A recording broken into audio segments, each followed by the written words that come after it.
इस वक्त देश में सबसे ज्वलंत मुद्दा बेरोजगारी है। इसे लेकर मोदी सरकार कितनी गंभीरता से इस दिशा में काम कर रही है, इसे समझने के लिए इस वीडियो को कृपया शुरू से अंत तक ध्यान से देखें। बेरोजगारी के समाधान की दिशा में वित्त मंत्री निर्मला सीतारमण ने 2024 के बजट में नौकरियों के सृजन पर खासा जोर दिया है। वर्ल्ड क्लाउड के विश्लेषण से पता चलता है कि उन्होंने पिछले साल के बजट भाषण में 3 बार रोजगार शब्द का जिक्र किया था। इस साल 23 बार किया। मुश्किल मसले से बिल्कुल सीधे और आत्मविश्वास से निपटते हुए उन्होंने 5 साल में 2 लाख करोड़ रुपए के खर्च से 4.1 करोड़ युवाओं को लक्ष्य करते हुए नवोन्मेषी 5 सूत्री रास्ते का ऐलान किया। समस्या का पैमाना बहुत बड़ा है। आर्थिक सर्वेक्षण 2023-24 का अनुमान है कि भारत का मौजूदा कार्यबल 56.5 करोड़ है। इनमें से 45% से ज्यादा कृषि में लगे हैं। वे जीडीपी में बमुश्किल 18.2% का योगदान देते हैं। इसका बहुत बड़ा हिस्सा सेवाओं, मैन्युफैक्चरिंग और निर्माण से आता है, जिसमें श्रमिक करीब 55% हैं। इसलिए कृषि के मुकाबले उत्पादक क्षेत्रों की तरफ श्रम का निर्णायक बदलाव ही प्रच्छन्न अल्प रोजगार से निबट सकेगा। सर्वे मानता है कि कार्य बल में आने को तैयार सभी लोगों को रोजगार देने के लिए भारत को गैर कृषि क्षेत्रों में 2030 तक हर साल करीब 80 लाख नौकरियों का सृजन करना होगा। यहाँ समस्या पैमाने से आगे चली जाती है। सर्वे के मुताबिक हुनरमंद श्रमिकों की तगड़ी मांग के सामने भारतीय कॉलेजों से निकले 2 युवाओं में से मात्र एक रोजगार लायक है। दूसरे इसलिए बेरोजगार माने जाते हैं क्योंकि उनमें आधुनिक अर्थव्यवस्था के लिए जरूरी हुनर नहीं। सो नौकरियों का सृजन ही नहीं करना, टेक्नोलॉजी के तेज रफ्तार बदलावों और नए से नए हुनरों से परिभाषित नौकरियों के बाजार के लिए युवा कार्यबल को साथ ही साथ तैयार करना है। आर्थिक वृद्धि को तेज करने के अहम उपायों की शुरुआत करते हुए बजट 2024 कम कॉरपोरेट करों के सहोत्पाद के रूप में नौकरियों के सृजन का पीछा करने के विफल प्रतिमान से आगे जाता है। इसके बजाय मोदी सरकार ने भर्ती के लिए सीधे प्रोत्साहन लाभ देकर थोड़े अनजान इलाके में कदम रखा है। ऐसा करते हुए वह उद्देश्यों की तिकड़ी हासिल करना चाहती है। 5 सूत्री रोजगार पैकेज एक स्तर पर हुनर या कौशल पूल को उन्नत बनाने पर और दूसरे स्तर पर निजी कंपनियों के लिए रोजगार से जुड़े ईएलआई यानी रोजगार से जुड़े प्रोत्साहनों पर जोर देता है।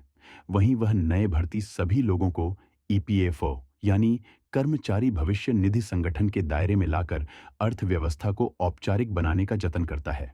5 में से 3 योजनाएं ईएलआई के इर्द गिर्द बुनी गई हैं। पहली में सरकार नए भर्ती लोगों को उनकी 1 महीने की तनख्वाह अधिकतम 15,000 रुपए तक 3 किस्तों में देगी।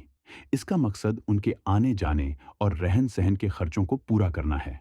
महीने में 1 लाख रुपए की वेतन पात्रता सीमा के साथ इसका फायदा 2.1 करोड़ युवाओं को मिलने की उम्मीद है, जबकि सरकारी खजाने पर कुल 23,000 करोड़ की लागत आएगी। दूसरी योजना मैन्युफैक्चरिंग क्षेत्र में नौकरियों का सृजन तेज करने की कोशिश करती है। इसमें फायदे पहली बार भर्ती युवाओं और नियोक्ता दोनों को दिए जाएंगे, जो रोजगार के पहले 4 साल ईपीएफओ में उनके योगदान के अनुरूप होंगे। खजाने से 52,000 करोड़ रुपए के खर्च के साथ लाभार्थियों की अपेक्षित संख्या 30 लाख युवा और उनके नियोक्ता से एक बार फिर हमें रोजगार सृजन के लक्ष्य का अंदाजा लगता है। तीसरी योजना तमाम क्षेत्रों के नियोक्ताओं को अतिरिक्त कर्मचारियों की नियुक्ति के लिए प्रोत्साहन लाभ देती है, जो 1 लाख रुपए प्रति माह वेतन के भीतर होगी और जरूरी नहीं कि वे पहली बार नियुक्त हो रहे हों। सरकार हर अतिरिक्त कर्मचारी के लिए नियोक्ताओं को ईपीएफओ में उनके अंशदान के वास्ते 2 साल तक 3,000 रुपए महीने की प्रतिपूर्ति करेगी। योजना का फायदा 50 लाख भर्ती लोगों को मिलने की उम्मीद है। लागत है 32,000 करोड़ रुपए। रोजगार पैकेज की सबसे महत्वाकांक्षी शायद चौथी योजना है। यह पूरे 5 साल 1 करोड़ युवाओं के लिए 500 शीर्ष कंपनियों में साल भर की इंटर्नशिप की परिकल्पना करती है, जिसमें 5,000 रुपए का मासिक भत्ता और एक बार 6,000 रुपए की सहायता दी जाएगी। स्वेच्छा से आगे आने वाली कंपनियों से अपेक्षा की गई है कि प्रशिक्षण का काफी कुछ खर्च अपने सीएसआर फंड से करेंगी।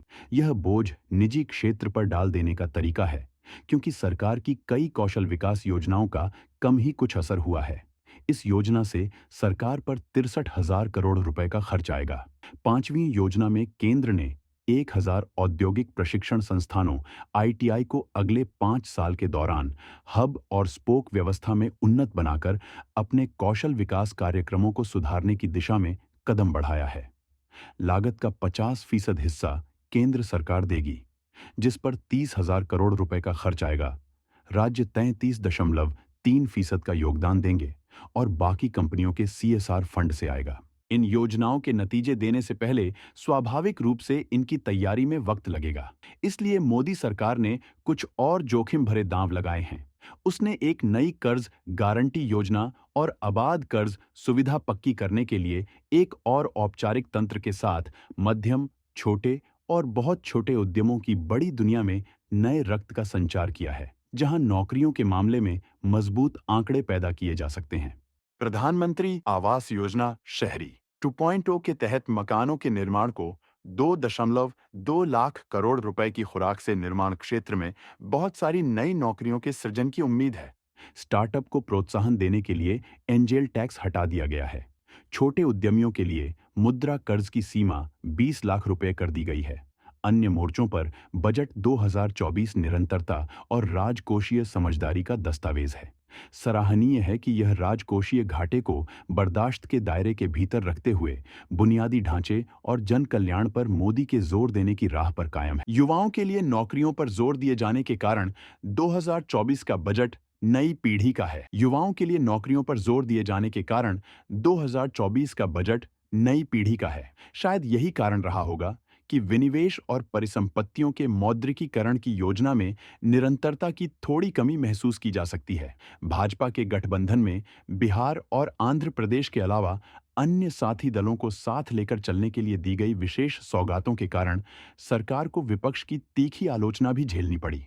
कुल मिलाकर बजट के माध्यम से बेरोजगारी दूर करने की मोदी सरकार की यह पहल स्वागत योग्य है, जिसमें ऐसा कोई झटका नहीं जो भारत के जीडीपी के प्रभावी वृद्धि के सफर को डगमगा दे।